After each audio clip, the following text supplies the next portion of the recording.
어둠 가운데서도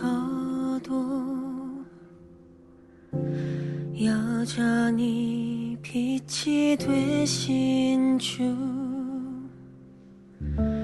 바랄 수 없는 중에도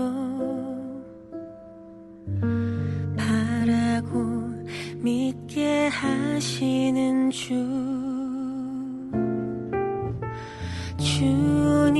주님만 나의 빛,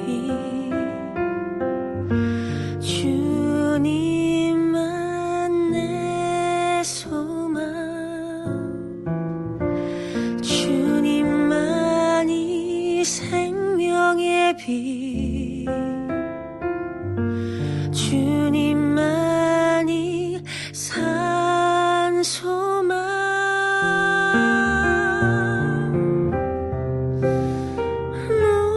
모든 고난과 고통 중에 주가 함께 하시니 끝모를 절망의 바닥에 소망의 반석 되게 하시네. 나를 둘러싼 두려움보다 크신 주의 사랑이 소망 없는 내 삶 덮으시니 나의 끝은 예수의 시작되네.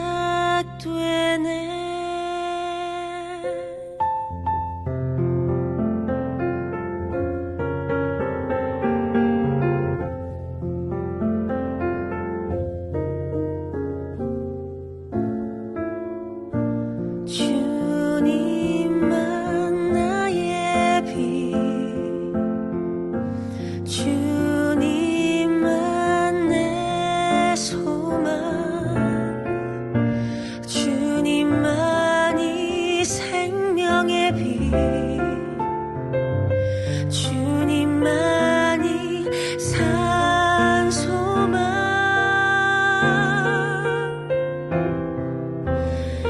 모든 고난과 고통 중에 주가 함께 하시니 끝모를 절망의 바닥이 소망의 반석 되게 하시네. 나를 둘러싼 두려움보다 크신 주의 사랑이 소망 없는 내 삶 덮으시니 나의 끝은 예수의 시작되네.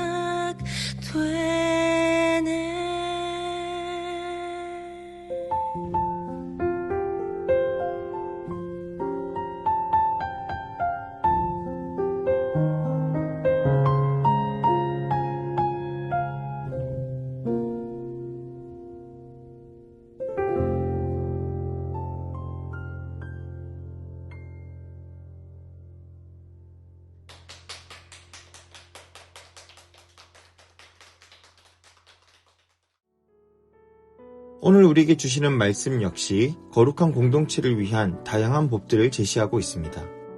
이런 율법들을 볼 때 우리는 신명기의 대전제를 계속 점검해 보아야 합니다. 하나님은 애굽에서 노예 생활하던 이스라엘 백성을 당신의 은혜로 부르셔서 저 약속의 땅으로 인도하시고 그곳에서 이들이 하나님의 공의와 정의를 반영하는 공동체로 살게 함으로써 이들을 통해 하나님의 샬롬의 복을 온 세상에 흐르게 하는 하나님 나라 공동체를 만들려고 하십니다. 지금 우리가 다루고 있는 이 많은 법들은 바로 그러한 나라를 만들기 위한 법이지요. 법은 어디까지나 최소의 규정을 담고 있습니다. 따라서 이스라엘이 하나님의 공의와 정의가 흐르는 공동체를 만들기 위해서는 이 법을 따를 뿐만 아니라 이 법을 주신 하나님의 의도가 무엇인지 생각해야 합니다. 이럴 때 오늘 말씀 15절에서 말씀하시듯 여호와께서 내게 주시는 땅에서 내 날이 길리라 하는 축복을 이루며 살아갈 수 있습니다. 자, 그렇다면 오늘 그들에게 어떤 말씀을 주셨는지 살펴보고 우리에게 주시는 또 하나님의 의미도 한번 살펴봅시다. 먼저 1절에서 3절 말씀은 재판할 때에 적절한 형벌을 내리라고 말씀합니다. 시비가 생겨 재판을 할 때에 재판장은 공정하게 재판하여 선악을 판단해 주어야 합니다. 그리고 악인에게 태형을 하게 될 때는 재판장이 그의 죄의 무게에 따라 태형의 횟수를 정하게 하는데 40대를 초과하지 못하게 하라고 말씀합니다. 그 이유를 이제 3절 후반부를 보면 말씀하는데요. 내 형제를 경히 여기게 되는 것이 될 수 있기 때문이라고 말씀합니다. 벌은 합당하게 주되 그것이 그 사람의 인격을 모욕할 정도로 과해서는 안 된다는 것이죠. 왜 그렇습니까? 그 또한 이 공동체의 형제이기 때문에 그렇습니다. 흥분해서 또 순간의 실수로 죄를 지을 수도 있습니다. 하지만 그 사람 또한 하나님의 언약 공동체의 일원입니다. 이 재판은 죄에 대한 심판을 두고 있지만 형제로서의 회복 또한 그 의미를 두고 있기 때문에 이 사람이 모욕당하지 않고 다시 돌아올 길이 있도록 만들어줘야 된다는 것이죠. 오늘날 법에도 마찬가지로 공정함이 있어야 하되 그 사람의 존엄성을 바탕으로 교정과 회복에 초점을 두어야 한다는 것을 알 수 있습니다. 4절 말씀은 노동하는 동물의 권리에 대해 말씀합니다. 곡식 떠는 소에게 망을 씌우지 말지니라 하는 이 명령은 사도 바울이 인용해서 아주 유명한 구절이 되었죠. 이 말씀은 수고하는 짐승들에게 그에 따른 대우를 해주라는 것입니다. 소가 일을 하며 그 중에 있는 곡식을 하나씩 주워 먹는 것을 입마개를 해서 못 먹게 하면 안 된다고 하는 것이죠. 우리는 동물을 이용만 하는 것이 아니라 돌보아야 합니다. 뿐만 아니라 이 원리는 인간 노동자의 이야기로까지 확대될 수 있죠. 우리의 노동 환경과 관련하여 노동의 가치를 인정하고 공정하게 대우해 주어야 된다는 것입니다. 또한 모든 창조물에 대한 배려와 존중이 잘 있어서 이들을 잘 돌아봐야 할 의무가 있다는 것을 기억하라는 것이죠. 5절에서 10절 말씀은 계대결혼법에 대해 설명하고 있습니다. 이 규정은 그 시대에 주어진 아주 독특하고 중요한 법이었죠. 약속의 땅에 들어가게 되면 이들은 가문별로 땅을 상속받게 되고 그 땅에서 나오는 것으로 살아가게 됩니다. 그런데 그 땅을 상속받은 남편이 아이 없이 죽게 될 경우 그 아내가 이것을 상속받을 수 없었습니다. 그래서 그 시대에 이런 규정을 통해 남편의 가문과 가족의 연속성을 유지하고 또 남겨진 아내가 안정적인 삶을 살아갈 수 있도록 만들어준 법입니다. 이 법의 방법은 형제가 사망하여 자녀가 없을 경우 그 형제 중에 한 명이 혼자 남은 미망인과 결혼하여 후손을 남기게 하는 것이죠. 그런데 이 법은 그 역할을 하는 기업 물을 자, 즉 책임지는 형제에게는 별로 달가운 일이 아니었습니다. 죽은 형제를 대신해서 아내로 맞이해서 후손을 남기면 그 후손이 자기 아들이 아니라 먼저 죽은 형제의 아들이 되고 또 이 아이가 잘 자라나서 그 죽은 형제의 가문을 잘 이을 수 있을 때까지 이 기업 물을 형제는 그 의무를 다해야 했기 때문입니다. 그렇기 때문에 이 일을 하는 것은 경제적으로 보나 사회적으로 보나 아주 귀찮고 힘든 일이었을 수도 있습니다. 그래서 이런 문제들에 대해 형제들이 달가워하지 않기 때문에 이 신명기법은 그 의무를 행하지 않을 때의 규정들을 정하여 이것이 그들에게 수치스러운 일로 그 사회에서 회자되도록 만들었습니다. 이런 법을 만든 이유는 이 가족들을 잘 돌보아라 하는 뜻이 들어있었겠죠. 성경에는 이 법과 관련된 이야기가 곳곳에서 나오는데 창세기 38장에 나오는 유다와 다말의 이야기도 이 제도와 관련이 있고요. 룻기에 나오는 보아스와 룻의 이야기도 역시 이 율법과 관련이 있습니다. 오늘날에는 이와 직접적으로 일치하는 관행을 우리는 따라가지 않습니다. 하지만 가족과 공동체 내에서 서로를 책임지고 돌보아야 한다는 이 정신은 여전히 유효합니다. 예수님이 우리의 기업 물을 자가 되어주셨기 때문에 우리도 우리 형제들의 어려움을 맡아서 도와주는 자가 되어야 합니다. 뒤에는 독특한 몇 가지 상황에 대한 규칙을 소개합니다. 먼저 11절에서 12절 말씀은 아주 특정한 비상상황, 다툼이 있는 비상상황에서 여성이 남편을 돕기 위해 부적절한 방식으로 개입할 경우에 대한 규정을 제시합니다.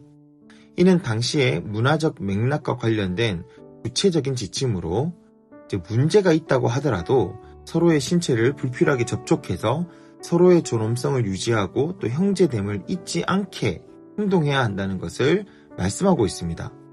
쉽게 말해서 다툼이 있더라도 다시는 안 볼 것처럼 싸우면 안 된다는 것으로 이해할 수 있습니다. 13절에서 16절은 불공정한 거래금지법을 말씀합니다. 저울을 2개 가지고 다른 사람을 속이지 말라고 하는 것이죠. 이런 속임수는 하나님이 주신 공의와 정의의 나라의 원칙을 깨뜨리는 매우 나쁜 일입니다. 저울 자체를 속이는 행위는 공동체의 신뢰를 깨뜨리는 큰 일이지요. 그래서 이 말씀에는 하나님에 대한 이야기가 추가가 되어 있습니다. 온전하고 공정한 행동을 하게 되면 하나님이 주신 땅에서 우리의 샬롬은 길 것입니다. 하지만 기준을 흐트리는 자, 공동체의 신뢰를 깨뜨리는 자가 있다면 그 사람은 하나님 앞에서 가증한 자로 인정될 것입니다. 마지막으로 17절에서 19절 말씀은 아말렉 특별법을 말씀하고 있습니다. 이 말씀은 아말렉에 대한 한시적인 법이라고 할 수 있는데요. 아말렉은 과거 출애굽한 후에 이스라엘 백성이 약할 때에 공격했던 자들입니다. 하나님은 이 사건을 기억하고 이스라엘 백성이 약속의 땅에서 안정된 후에 이 아말렉을 심판하라고 하는 명령을 하고 계신 것이죠. 이는 이스라엘을 공격한 죄도 있기는 하지만 약한 자들을 멸시하고 괴롭히는 이 민족에 대해 하나님이 기억하고 계시며 그냥 두지 않겠다는 것을 보여주고 있는 것이죠. 하나님은 가난한 자와 약자를 멸시하는 자들을 그냥 두고 보시지 않습니다. 그리고 하나님의 백성을 괴롭히는 자들도 그냥 두고 보시지 않습니다. 주님의 때가 이를 때 반드시 하나님은 심판하실 것입니다. 하지만 기억하십시오. 이것은 어디까지나 특별법입니다. 하나님의 심판의 때는 분명히 있습니다. 그리고 이 땅의 정의와 공의를 실천하시기 위해 하나님은 하나님이 부여하시는 권위를 통해 이런 문제를 해결하십니다. 그래서 우리는 사적 복수가 아니라 하나님이 부여하신 권위 있는 재판관이나 국가나 단체를 통해 우리의 억울함을 호소해야 합니다. 하지만 이런 것들을 통해서 우리 억울함이 풀리지 않을 때가 더 많을지도 모릅니다. 그러나 오늘 말씀에서 보여주듯이 하나님은 이 모든 것을 기억하고 계십니다. 그리고 마지막 날 성과 악을 심판하러 오실 것입니다. 그래서 우리는 이런 법을 통해서 하나님의 뜻을 더 깊이 깨달을 수 있죠. 하나님은 이러한 법들을 통해 이스라엘 백성에게 공의와 정의가 흐르는 사회를 구축하는 방법을 가르치십니다. 이런 공동체는 이론으로 되는 것이 아니라 그 삶의 다양한 부분으로 나타날 때 만들어집니다. 오늘 우리는 이러한 원칙들을 오늘날 우리의 삶에 적용함으로써 보다 정의롭고 사랑이 넘치는 공동체를 만들어갈 수 있습니다. 이것이 우리가 하나님 나라를 여기서부터 누리며 살아가는 방법의 일부입니다. 우리의 일상 속에서 우리가 이 원리들을 기억하며 살아갈 때 우리 주변도 서서히 하나님의 정의와 공의가 흐르는 나라로 바뀌어가지 않을까요? 기도하겠습니다. 하나님 아버지 감사합니다. 오늘도 주님이 주신 여러 말씀들을 묵상하며 이 시대에 우리가 누릴 하나님 나라가 어떠한 나라인지 생각해보게 해주셔서 감사합니다. 하나님을 사랑하고 이웃을 사랑하는 이 복음이 오늘 우리를 통해 우리 공동체와 사회에 흘러갈 수 있도록 인도하여 주옵소서. 내 주변에 있는 어려운 이들을 돌보며 섬기며 우리를 통해 하나님의 복이 이 땅에 흘러가게 인도하여 주옵소서. 예수님의 이름으로 기도드립니다. 아멘.